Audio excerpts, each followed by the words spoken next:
तो दोस्तों कैसे हैं आप लोग। मैं हूं आदित्य और आज हम लोग बात करने वाले हैं कि what if Goku was born with the power level of 1 million का पार्ट 8।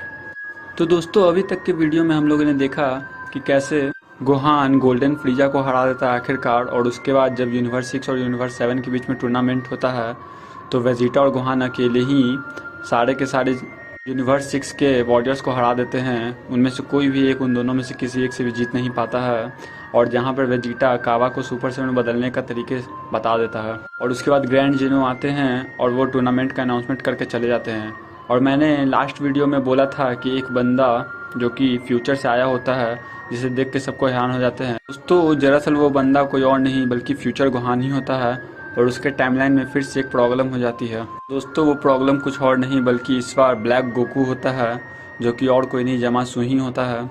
वो ब्लैक गोकू के रूप में उसके यूनिवर्स में जाता है और वो सारे जगह पे तबाही मचा देता है।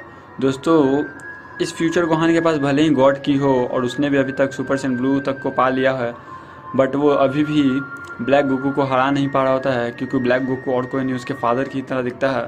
तो वो चाह कर भी उनसे जीत नहीं पाता है। तब वो अपने फादर से मदद मांगने के लिए पास्ट में आता है। तब ये बात सुन के वेजिटा और गोकू दोनों ही लड़ने के लिए फ्यूचर में चले जाते हैं गोहान के साथ। और वहाँ पे लड़ने के बाद उससे पता चलता है कि ये भले ही मेरी तरह दिखता है पर वो गोकू है नहीं। और तभी वहाँ पर ब्लैक गोकू आ जाता है और उसकी गोकू से लड़ाई होने लगती है। और दोस्तों इनफॉर्चुनेटली गोकू ब्लैक गोकू पे भारी पड़ रहा होता है उस समय, और उस समय कैसे भी करके गोकू उससे लड़ता है। पर गोकू ब्लैक उस समय गोकू के पेट पे एक बहुत जोरदार पंच मारता है और उसके हेड को लेते हुए सीधे उस पर की ब्लास्ट कर देता है, जिसकी वजह से गोकू बहुत ही ज़्यादा जख्मी हो जाता है। और ये देख के वेजिटा एक फाइनल फ्लैश का अटैक करता है और गोकू और गोहान को कैसे भी करके प्रेजेंट टाइमलाइन में ले आता है। तभी दोस्तों अचानक से उसके पीछे पीछे गोकू ब्लैक भी आ जाता है और वहाँ पे लॉर्ड बीरस भी होते हैं। और गोकू ब्लैक फिर से गोकू से लड़ने लगता है, पर क्योंकि इस समय गोकू जख्मी है तो उससे लड़ने के लिए वेजिटा जाता है और अपनी फुल पावर में गोकू से लड़ता है। पर फिर भी गोकू ब्लैक उसे उस समय डोमिनेट करने लगता है। पर दोस्तों इस टाइम पे लॉर्ड बीरस गोकू ब्लैक के हाथ में एक रिंग देख लेते हैं, जो कि टाइम रिंग होती है, जिसे देख के लॉर्ड बीरस को शक होता है कि आखिर में है कौन। के बाद दोस्तों गोकू ब्लैक अपने टाइम में वापस से खींचने टाइम रिंग से भले वो दूसरे यूनिवर्स में आ चुका है पर वापस से वो बैक जाने लगता है अपने यूनिवर्स में। उसके बाद लॉर्ड बीरस उस रिंग को देख के बहुत ज़्यादा ही हैरान होता है, इसलिए वो यूनिवर्स 10 में जाने का डिसाइड करते हैं।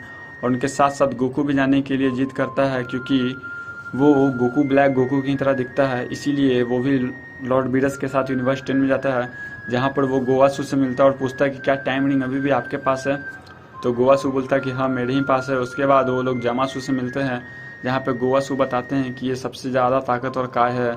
इसके बाद गोकू जामासू से लड़ने के लिए एक बार बोलता है, तो गोवासू हम बोलते हुए जामासू को बोलते हैं कि तुम इससे लड़ सकते हो एक बार। उसके बाद गोकू जामासू को बहुत ही आसानी से हराने लगता है। ये देख के जामासू को ज़रा सा भी अच्छा नहीं लगता है और वो उसे मारने के लिए एक ब्लेड अपने हाथ से निकालता है। तभी गोवासू उसे मना करते हुए बोलता है कि इसकी कोई ज़रूरत नहीं है। उसके बाद वो लोग अपने यूनिवर्स में वापस से चले जाते हैं।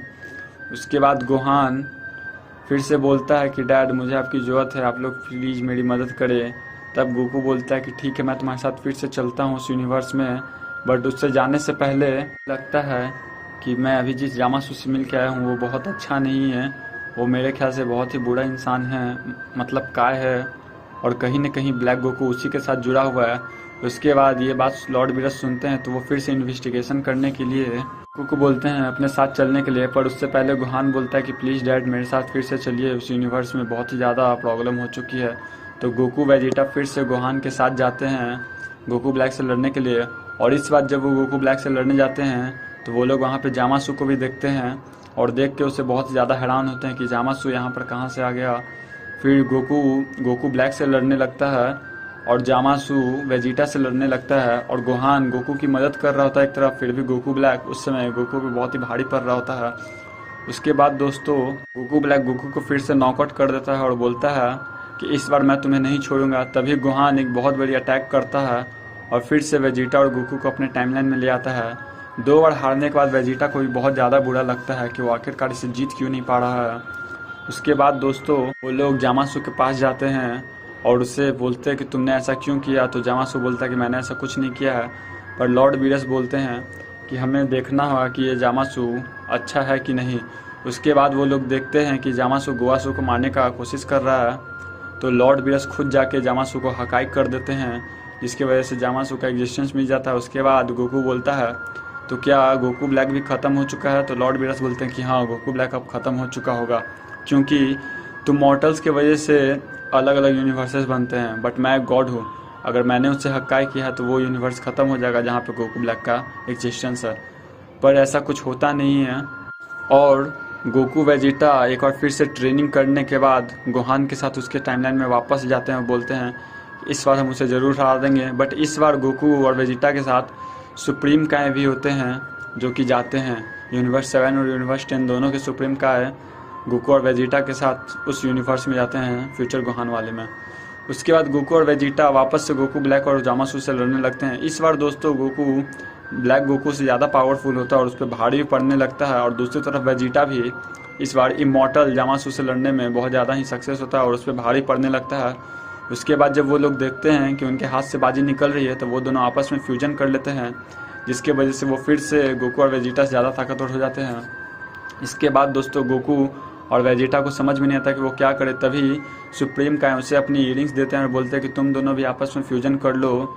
उसके बाद दोस्तों जैसे ही वो दोनों आपस में फ्यूजन करते हैं तो वेजिटो को हम लोग पहली बार इस वाटिफ में देखते हैं। उसके बाद वेजिटो इविल जामासू से लड़ने लगता है, पर इस बार जामासू फिर से वेजिटो पे भारी पड़ने लगता है।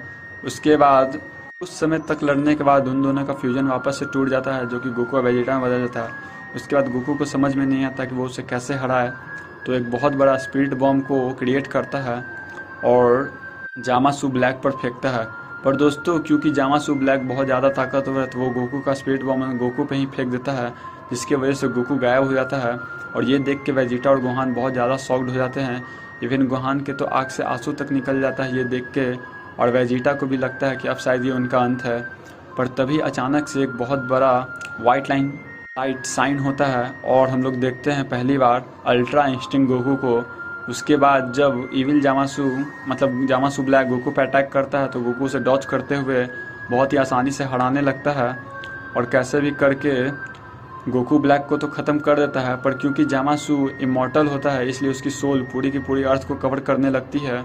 उसके बाद गोकू को याद आता है कि ग्रैंड जेनो ने उसे एक बटन दिया था जिसे प्रेस करने के बाद वो उसके पास आ जाएंगे, तो वो उस बटन को प्रेस करके ग्रैंड जेनो को बुलाता है। और जब ग्रैंड जेनो वहाँ पे आते हैं तो वो पूछते हैं कि क्या ये तुमने किया, तब वो बोलता है कि नहीं, ये हमने नहीं, उस शख्स ने किया है जो अभी पूरे यूनिवर्स को घेरे हुए है। जेनो बोलते हैं कि अगर ऐसी बात है तो मैं इसे अभी एग्जिस्टेंस से ही इरेज कर देता हूँ, तुम लोग यहाँ से चले जाओ। उसके बाद जेनो पूरे के पूरे यूनिवर्स को ही ख़त्म करने लगते हैं। तभी गोकू वेजिटा और बाकी सारे काइज और फ्यूचर गोहान ये सब वहाँ से भाग जाते हैं, जिसकी वजह से पूरे के पूरा यूनिवर्स इरेज हो जाता है। पर दोस्तों इस यूनिवर्स के जो लोग होते हैं वो पूरी तरह से ख़त्म नहीं होते, जैसे में कि इस यूनिवर्स के ट्रंक्स और जूनियर बारडॉग बचे रहते हैं जो कि पहले से ही फ्यूचर में जा चुके होते हैं, जिन्हें गोहान लेके आता है, क्योंकि उसे डर लगा रहता है कि शायद वो उसे ख़त्म कर देंगे। बाकी सारे लोग इस यूनिवर्स के लगभग ख़त्म हो चुके होते हैं, एक्सेप्ट में बस एक माई बची रहती है। उसके बाद गोकू विश से मिलता है और वो बोलता है कि विश, मेरे साथ ऐसा हुआ था, जब मैंने उसे स्पिरिट बम मारा तो वो वापस से मेरे पे आया, और उसके बाद पता नहीं मेरे साथ क्या हुआ कि मैं बहुत ही अलग फील करने लगा और मेरी बॉडी खुद से ही रिएक्ट करने लगी। तब विश उसे ये सब सुनकर बोलता है कि शायद तुमने अल्ट्रा इंस्टिंक्ट को पा लिया है। तभी गोकू बोलता है कि अल्ट्रा इंस्टिंक्ट क्या है, तो बोलता है कि ये एक एंजल्स की टेक्निक है जहाँ पे तुम्हारी बॉडी खुद ब खुद रिएक्ट करती है किसी भी हमले को आते हुए देखकर। तो गोकू बोलता है कि क्या तुम मुझे ऐसे में ट्रेन कर सकते हो, तो विश बोलता है कि ठीक है। पर ये बात सुन के वेजिटा को बहुत ही ज़्यादा गुस्सा आता है, क्योंकि वो फिर गोकू से एक कदम पीछे जा चुका होता है। तभी वो लॉर्ड बीरस से पूछता है कि क्या उसे वो ट्रेन कर सकते हैं किसी तरह से ताकि वो गोकू से आगे बढ़ सके। तो लॉर्ड बीरस बोलते हैं कि अगर तुम ऐसा बात है तो मैं तुम्हें ट्रेन कर सकता हूँ, बट मेरी ट्रेनिंग विश के ट्रेनिंग से बहुत ही अलग होगी। तो वेजिटा बोलता है मुझे कोई प्रॉब्लम नहीं है, बट मैं बहुत ज़्यादा ताकतवर बनना चाहता हूँ ताकि मैं गोकू को एक न एक दिन पीछे छोड़ सकूँ।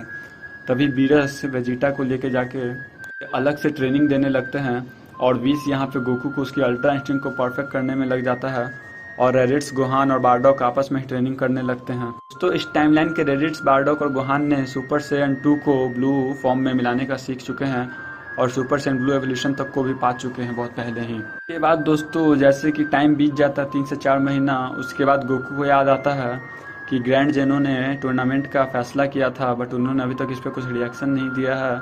तो वो जेनो से मिलने जाता है और पूछता है कि आपने टूर्नामेंट का बात किया था जो अभी तक हुआ नहीं है। तो जेनो बोलता है कि हाँ मैं तो भूल ही चुका था, चलो ठीक है अब मैं वापस से टूर्नामेंट को शुरू करता हूँ।